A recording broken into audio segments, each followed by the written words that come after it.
This is Micah Riot. I'm here with your favorite podcast, Ink Medicine. It is mid-July 2023. Can you believe it? And today I am bringing you a fun, a little bit of a clickbaity episode that I thought up as I was thinking about what I should record for you this week. It is 10 Tattoo Artist Pet Peeves. I'm going to do a countdown from 10 all the way down to 1. And I will tell you what my pet peeves are. And they may not be every tattoo artist pet peeves, but they are some of the things that make me the most nuts about this job in regards to clients. But first, I would like to read you a review. One of my darlings, one of you left for me, or not just for me, here on Apple Podcast Reviews. So here's how that goes. The Ink Medicine podcasts are sculpted with such intricacy, such care, such tenderness, such vulnerability. These conversations create space for all of these beautiful things to flourish, inviting the listener to do the same. I've never felt so held by words before listening. You can feel the environment Micah creates with their presence and observing the ways in which they delve into the depth of themselves as well as the incredible individuals they bring into their space is such a pleasure. Listen, feel cradled. It's great. Thank you. Thank you, sweet darling. Your words mean so much to me. I'm so happy to have you as a listener. And other dear listeners, please rate and review the podcast. It really helps. It helps people find it. This is how we're going to grow. This is how I'm going to get the podcast into the ears of other people who'll enjoy it just the way that you're enjoying it. So please send me a note and a way of a review, and I will read it on the air. This episode feels a little bit dangerous to me, if only because people tend to take what I say very personally. So I'm going to say it even though I don't feel like one should have to. I'm going to say it. Nothing I say here is about you specifically, dear listener. If you're my client, if you were my client in the past, if you're going to be my client in the future, none of this is directly relevant to you. There are many ways to do a thing, and some of those ways will feel better, and some of those ways will feel worse to somebody else. So please don't take it personally. This is for entertainment purposes only. I'm not talking about you. I hope you find this informative and fun. Just that, educational and also entertaining. I would also like to make a note that this is not going to be a downer episode, even though they're pet peeves. I will give you the antidote to each one of them. So we're going to end on a high note every time. And some of these will be very funny. So here we go. At number 10, we have people asking for change for the money that they give me to pay for their appointment. That one just kind of baffles me. It's not really wrong so much as just kind of annoying because I don't keep cash in the shop, so maybe I have like a 10 or 20 in my wallet, but it's just funny if people are paying me in cash. It's kind of like bring whatever cash, pay me in cash, split it if you need to, but I don't have change. So that question baffles me. That is why it's number 10. It's just, it's not a big deal. It's a very small pet peeve. Your choices there would be pay me partially in cash and partially in card if you want to leave a very precise amount. Otherwise, bring your cash or use any number of services because me and I would say most tattoo artists take most forms of payment. Although I understand that a lot of people prefer cash. Just, bring what you want to give and give that amount. At number 9, we have people bringing smelly food and having very loud body language, like chewing. So clearly, snacks are welcome. Even now in times of COVID, there's still, I allow for people to eat and drink in the shop, of course.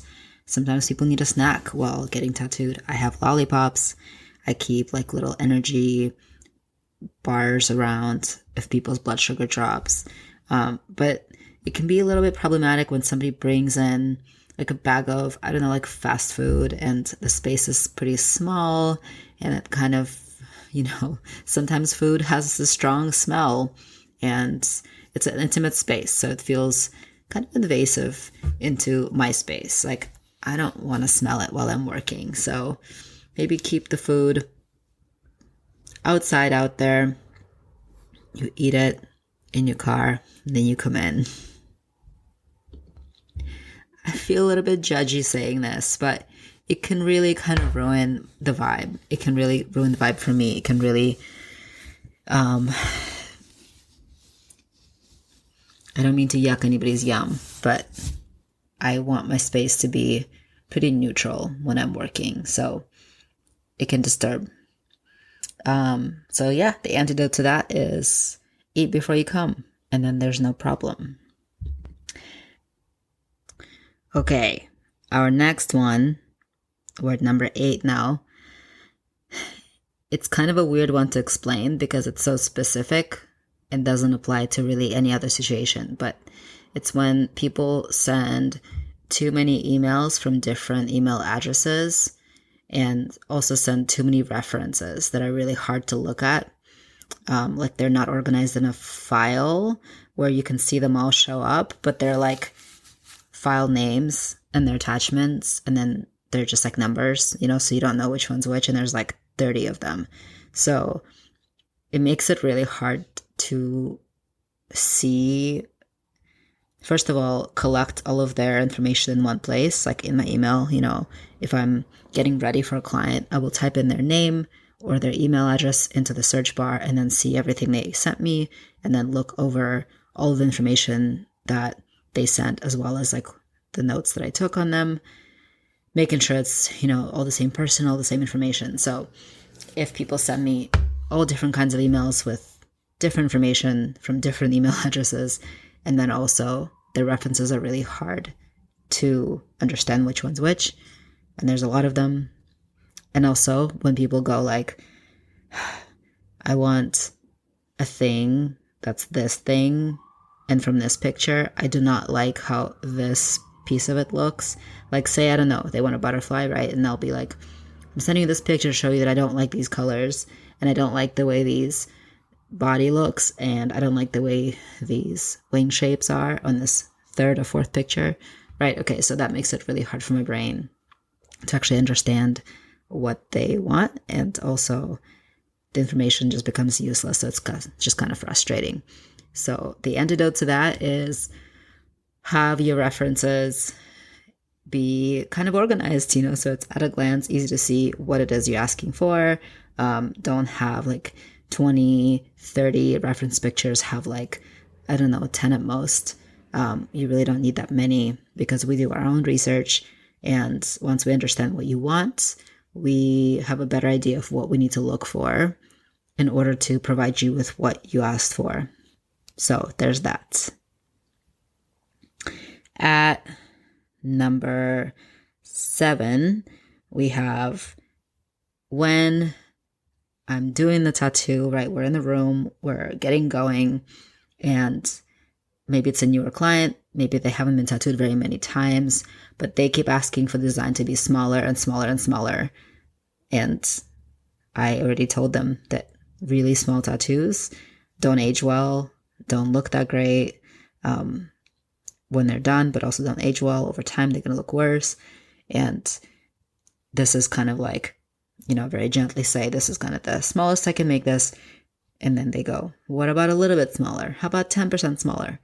So this doesn't happen all that often, but when it does, it's a bit of a pet peeve because I want to give you the best tattoo I can give you. So I understand that it's kind of scary getting a tattoo and you want it to be delicate and small, easily hideable, but like you're going to have a tattoo in that spot. If it's 10% smaller, it's still a tattoo. So would you rather compromise how good it looks and how well it ages to just feel like it's a little bit smaller? It's actually not going to make a difference to people who see the tattoo. At number 6, we have people miswriting my name, also misgendering me. I understand that everybody is comfortable with using they, them pronouns. So that one is, I can let that go. Also, I haven't always gone by they, them pronouns. So people who've known me a long time oftentimes will say she, and some people will even say he, because I used to go by he in my 20s for a bunch of years.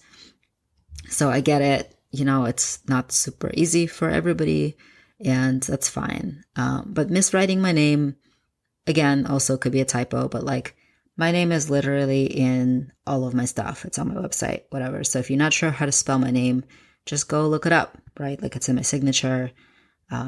Anybody with a name that's not very basic knows that people will misspell your name every which way. And it's so easy just to like go look it up, right? I make sure when I write down a name, even if it's a name that is common, like Jamie, like sometimes people will put the I behind the A, and sometimes they will put the I next to the M after the M. And I make sure and know which one's which, like which way the person writes their name. Or, I don't know, Kate, right? Kate can be spelled with a K or C. Anyway, it's not that hard. Just go look up the person's name. There's your antidote. Number 5. I hate it when people watch me draw on paper. Not necessarily on their body, although I hate that too, because I will totally let you look, or I might even draw on you in front of the mirror, and then of course you get to look, but mainly on paper. Like if I'm drawing and the client is standing behind my shoulder and looking over my shoulder, watching me draw, I fucking hate that. Makes me nervous, makes me feel just weird. I don't like being watched, So please don't. Just like, yeah, we had a chat. I showed you what I had. Now go. I know you're curious. I totally get it. I know you don't mean to make me feel weird, but just like go back to the couch, look at your phone, read a book, like anything. And it's really awkward for me to be like, hey, could you please not watch me draw? I mean, I will say it anyway because I don't really care, because my comfort is important to me. But like, I understand you're curious, totally get it, but don't look over my shoulder. I don't think most people like that. At number 4, I debated whether this is the 4 or a 3, but I'm going to put it as a 4. People ghosting. It's kind of a big one.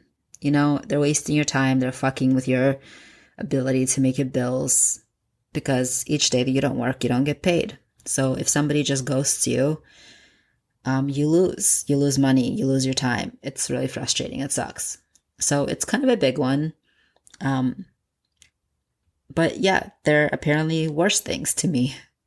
So ghosting, it happened to me a few times. Most notably, the last couple times it happened to me was when I decided I would forego the deposit. And instead of taking a deposit, my system took the person's credit card. So I was like, oh, well, if they don't show up, I'll just charge their credit card. Well, if people don't show up and they know they're supposed to be there, but they don't want to communicate with you, they just lock their card. So you actually can't charge it, which it's hurtful. Like we made an agreement. The agreement was that you'd be here and that I was going to tattoo you. And it's a transaction we both agreed to have with each other. So if you're not holding up your end of the bargain, the repercussion is that you still pay for my time, because that is how my business works. And if you are making it impossible for me to get paid for my work, like it's just painful. Like we're humans who made an agreement. Basically, you lied to me. But like whatever, I don't know you, and essentially, in the end of it all, it doesn't really matter. It's just like a blip in the ocean of my life. So of course, you will lose access to me at that point. But I think the painful part is just the human part, the part where we made an agreement and you skipped out on it. And instead of holding your end of the bargain in some way, or saying, okay, there's repercussions for this miss, and I will be responsible for them. Instead of doing that, you just like ignore me, right? I will always text and say, are you okay? We were supposed to have an appointment. You're not here. So yeah, it's humanly painful for me. Probably not the same for everybody, but for me, it is. This next one, this is where I was debating whether or not this one would be number 3 or the other one will be number 3. I decided this is number 3. When people bring guests without asking and then insist that their guests stay in the room with us, that's really hard for me. It feels very disrespectful. I only have so much energy, especially on the day when I have 2 clients, especially on, I don't know, a season that is hard for me, like summer. It's hot, it's harder to tattoo, it's harder to be in a mask. We're in COVID, so any extra people at risk. If people bring guests in without checking in with me, and maybe they don't check in with me because they know that I will say no, because I say no to guests pretty much 100% of the time, except for very few exceptions when I already know the guest really well because they're a previous client of mine or a friend of mine. In that case, I say okay. But regardless, like more people in the room takes more energy for me. And so if I'm surprised by a guest, it's just like an energy drain on me, and I'm already expending a lot. So it just makes me feel like I didn't consent to this other like thing that's happening around me. And I'm supposed to also perform at my best, creating a tattoo that's going to be on someone's body forever and also be like a nice human while I'm doing it. So yeah, the antidote for that, check in and please just listen to your tattoo artist's boundaries. If they say no guests, no guests. Number 2 is a thing that happens somewhat regularly with different folks at different times. Because it's so common, I think it's one of the worst things that I experience ongoing, and that's why it's in this list. Because a lot of these other things, they don't happen very often. Like somebody asking me for change for their payment, I don't know, happened like a couple of times in my whole career. This other thing happens fairly regularly. So at number 2, we have this type of occasion when, I have a cancellation policy. Yes, and my cancellation policy is a week of notice. If you can't give me a week of notice, you lose your deposit. And if it's like closer and closer to the date, if it's a day of especially, I ask for like a payment. It's not a full day payment, but it's like pretty close. It's a few $100. I believe it's 400 now. So this thing happens sometimes when people have a thing happening with their bodies, like maybe they're starting to get sick, or their partner is sick, but they're not sick, or they had a surgery that they're not healed from yet. So they, the day of the appointment, will message me and say, hey, my partner has a scratchy throat. I feel fine. What do you think? And like, I don't have the luxury to be like, oh, it's fine, I'll take the chance. Like, no, I have to say like, no, you're not coming in. Like, we're canceling this appointment. But because they're making me do the cancellation, it's much harder than to say, hey, you cancel last minute, you owe me money.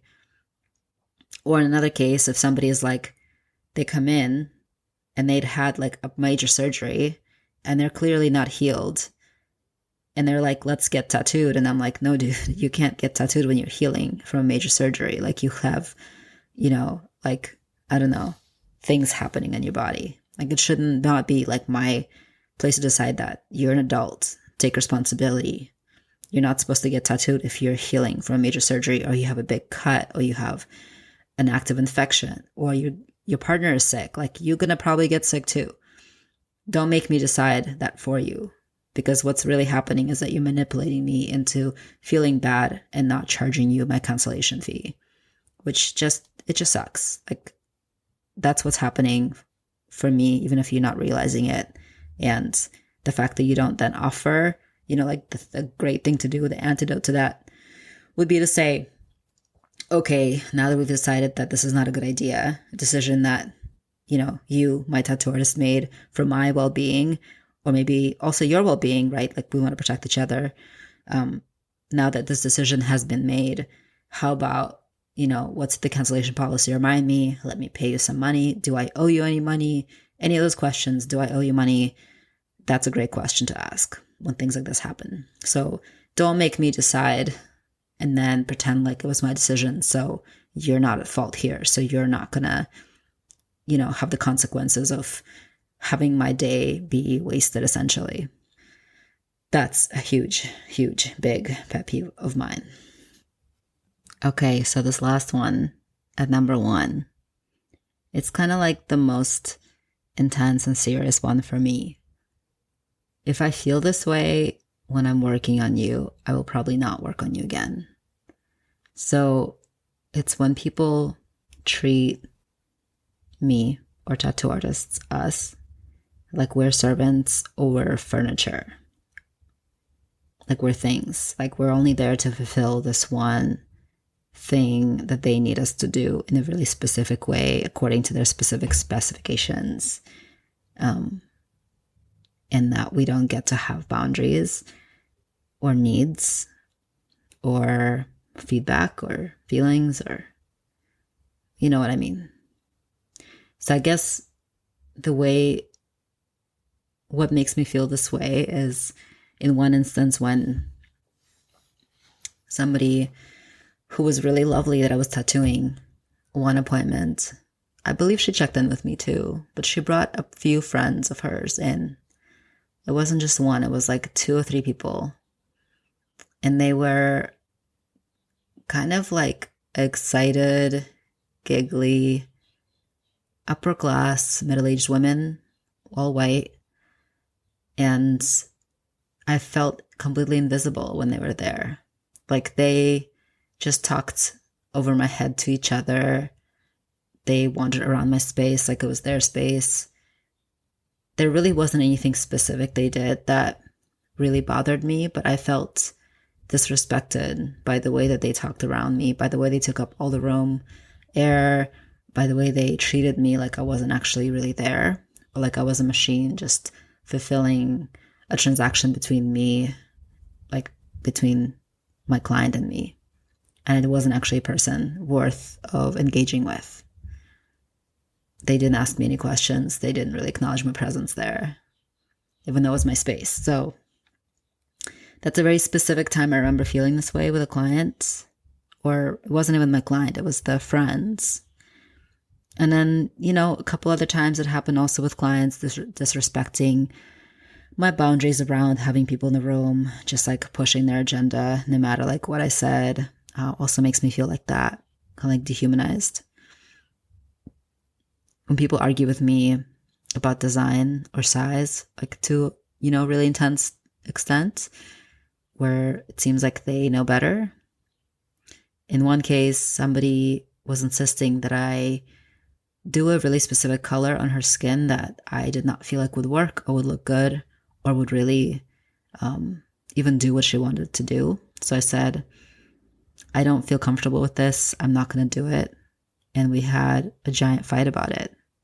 She felt like I was being disrespectful, not being obedient to what she wanted. And I felt like she was being boundary steppy because I did not feel comfortable with what she was asking for. So why would I tattoo something on somebody I'm not comfortable with? If I don't think it's going to look good, if I think it's a bad idea, I'm not going to do it, no matter how much you want it. It's kind of a finer, more delicate topic. And it's something that isn't easy to put your finger on. It's just a way that people treat you. And usually there's other people involved. So again, it's kind of a groupthink situation. It's really almost never happened when it was just me and the client, just the two of us, one-on-one. It's kind of a hard one to explain. I don't know if I did a good job. I hope you understand what I'm saying. And the antidote for that is, I don't know, just consider everybody in the room. Like make sure everybody in the room is feeling seen in some way. That's it. We got through our top 10 tattoo artist pet peeves. Pretty specific to me, I would say. I don't know if other tattoo artists would say that these are their pet peeves. I'm sure lots of people have their own lists of this type of thing. People who work with people, like people be peopling. It's just like how it is. People, they're going to be peopling. And I love people. And sometimes it's a lot. It's a lot to work with people every day, day in, day out. But for the most part, I love it. It just, it gives me life. And that's why I do it. Okay, my darlings, have a very, very excellent end of your week. Have a great weekend. Please, please, please hit subscribe if you don't already. rate, review, and hit me up if you have anything to say. And yeah, just tell me what you think. If you have a thought, I'd love to hear it. There's a anonymous form for submitting comments that you can find through my Instagram handle, which is Micah Riot. So use that if you like, and I'll talk to you very, very soon.